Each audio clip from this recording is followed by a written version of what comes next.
Good morning and welcome to a special edition of the High Press. We have some breaking news coming out regarding former Tottenham manager Jose Mourinho. It looks like he's agreed to join Roma in the summer after they've gone ahead and said that Paulo Fonseca has, kind of had his time at the club. Make sure before we get started that you smack that notification bell and subscribe to the channel, but we'll get into more with that later. Massive news for Roma, for Jose Mourinho to come in after being sacked very early by Spurs, in my opinion. They didn't give him enough time, but for him to go to Roma, I think it's huge. You look at the Serie A table, and Roma are sitting, I believe, seventh level on points with Sassuolo, who are in eighth. They just have a couple goals in hand there.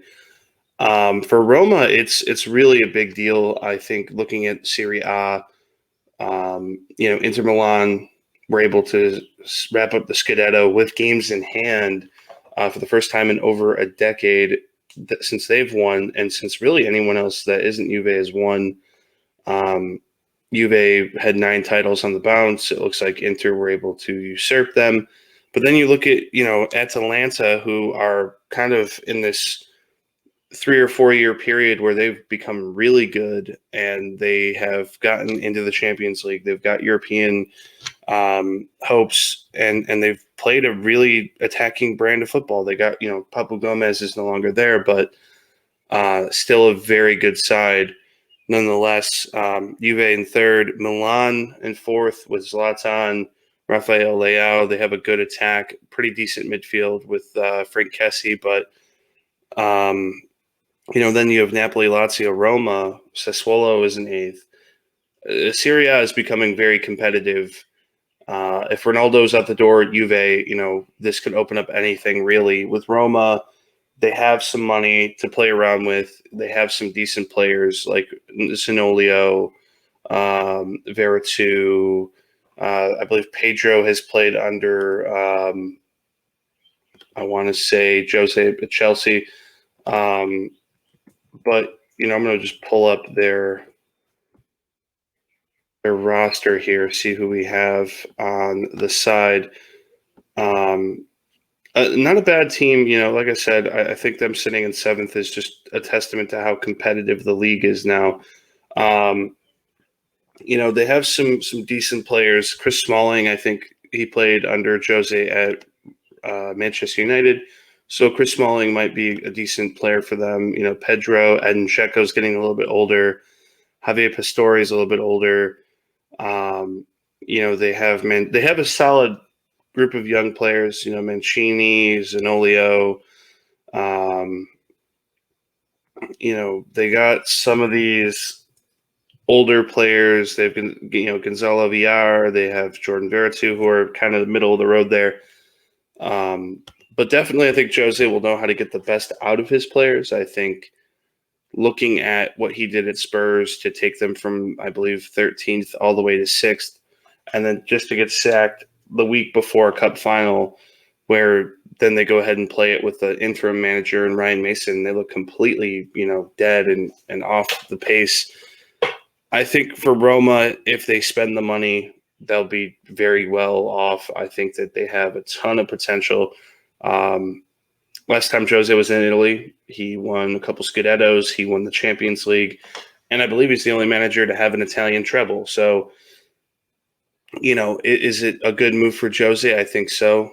I think that he's going to be going to a club that he's, I don't want to say bigger than, but they'll give him the resources he needs to succeed.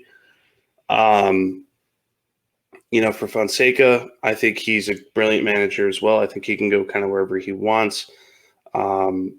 What does it do for Roma? It makes them a very happy destination for some of these big name players. I think that they'll be able to go out and get some of these players that they need to get. I believe they have Mkhitaryan. They have El Shaarawy. They have, like I said, Dzeko and, Pedro. They have some older players that they're going to have to phase out. I think Dzeko is going to play brilliantly under Jose. I think he fits the Jose mold well. They'll find a second striker to play off of him or some other player. to play off of him, which I think is kind of the Roma mold now. But they'll also be able to, they'll be able to get in other players. They'll be able to kind of pick and choose from Serie A and go from there. It's a summer move, so he'll join, I believe, either June or July for Jose to Roma. And we'll have to see what happens. Like I said, there's some really good players that they'll phase out. They'll bring some different players in. I think the biggest thing for Roma is to get Jose what he wants early. I think Spurs signed a bunch of players that they were linked to already with Tanguy and Dembele and Lo Celso, and they only gave Jose realistically 1 or 2 windows to bring in players, and it didn't really work. I think that they needed to give Jose at least another year at Spurs. What he was doing with that side, that team is not as good as everyone thinks, in my opinion. You're playing with a couple crutches. Obviously, Dele Alli isn't playing. Gareth Bale isn't really playing in the side either. So, with that being said, I do think that the best player realistically that he's had is Harry Kane, and Heung-min Son. And we'll have to see what happens. We'll have to see what Roma do. I feel like they're going to give him a pretty decent amount of money and say, hey, do the best you can this first window. Let's see if we can get top 4. If you get top 4, we'll give you way more money as well. So with that being said, leave a comment below. Tell me what you think Jose Mourinho is going to do at Roma. How do you think he's going to fare in his first season? Make sure that you smack the notification bell, hit the subscribe button on Down the Block Sports. We have a ton of exclusive content coming out. You don't want to miss this. We have interviews, videos, etc., breaking news, all sorts of stuff. So make sure that you smack the notification bell, hit subscribe, leave a comment below. Tell me what you think about Jose to AS Roma. That being said, have a wonderful rest of your day.